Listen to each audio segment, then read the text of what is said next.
So, the trailer for James Gunn's new Superman film just came out, and whether you like it or not, whether you like the new direction that Gunn is taking the character in, or whether you like the suit, the tone of the film, the movie is beautiful. It's bold, it's uniquely crafted, and it is a comic book brought to life. It's a bit cartoony, but in the most comprehensive way imaginable. And there's so many factors and several reasons to this, so let's get to it.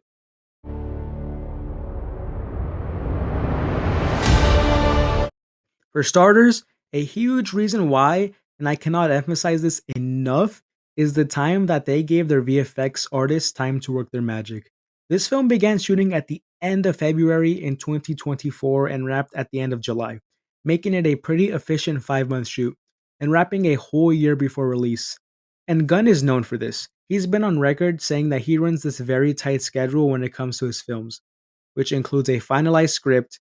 He doesn't do reshoots and leaves plenty of time for his artists to do the work on the computer.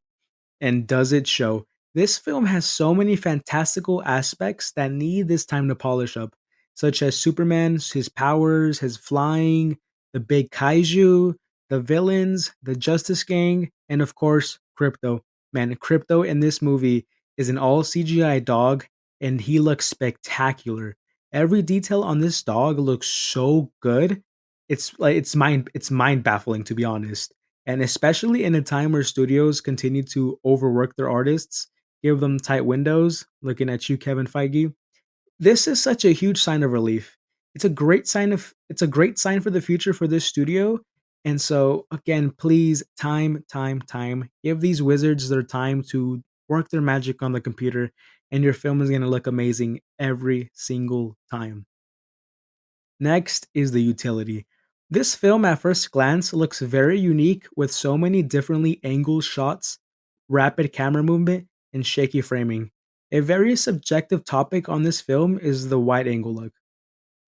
And they're achieving this using a Leica Tri-Elmar lens, which essentially is a 3-in-1 wide angle lens that can flip between 16, 18, and 21 millimeter focal lengths without swapping the lens itself. And what I found very interesting about this lens is that it's more of a photography lens. So it's a very bold choice to use it for a film, especially a huge blockbuster like Superman. And paired with the Red V Raptor large format camera that they used for filming, that's how they got this cool wide angle look, because they both pair very well with one another.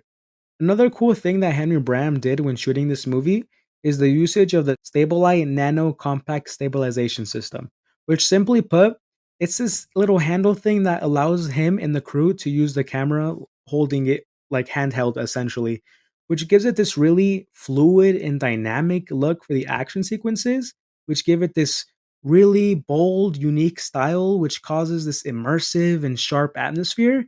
And I, for one, cannot wait to see this film on IMAX, especially IMAX and Dolby, because it's shot for IMAX, and I just cannot wait to see what they cooked up with this film. And to follow up on that, Henry Bram, many of you may know him as a cinematographer for The Flash.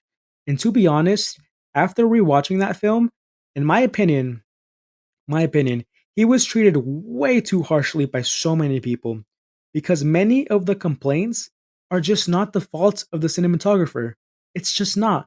This film, Flash, is shot very nicely and it's composed pretty nicely, especially when you consider all the reshoots and the drama surrounding that film.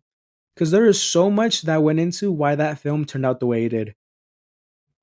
And yes, the CGI was very unpolished and very ugly, but that's not on him at all. This is the same guy who shot Guardians 2 and 3, The Suicide Squad, Maleficent 2019, and Roadhouse, among other things. All these films are shot very nicely, and Gunn continues to work with the guy because they work well with one another and have not missed whatsoever when it comes to their comic book projects. And probably the biggest discourse surrounding the look of this film is the bluish, analogous color grading on this film. Some people hate it, some people love it. Me personally, I like it, I dig it. It really reminds me of the way Tim Sale drew Superman and Metropolis back in the day with Jeff Loeb, and it can really become James Gunn's signature look for the character. But aside from that, The film has contrast, it has texture, it has grain, it has all of that. It has shadows, it looks nice. It's You can tell there's a visual identity with this film, especially in an era where comic book movies like super gray, super flat, they like any visual identity, they're not bold. It makes me appreciate this bold choice that Gunn and his crew are making with this film. And in my opinion, it's going to be one of those things where once you watch it in the theaters, your eyes will adjust to it within the first few minutes, I would assume. It's not going to be an issue other than just watching on the trailer at home and like, oh yeah, I don't like this. I think it's going to settle in and grow on people over time. However, I do see the complaints. I don't dismiss them. I totally see where people are coming from because in some shots, this cool temperature of blue kind of overshadows skin tones.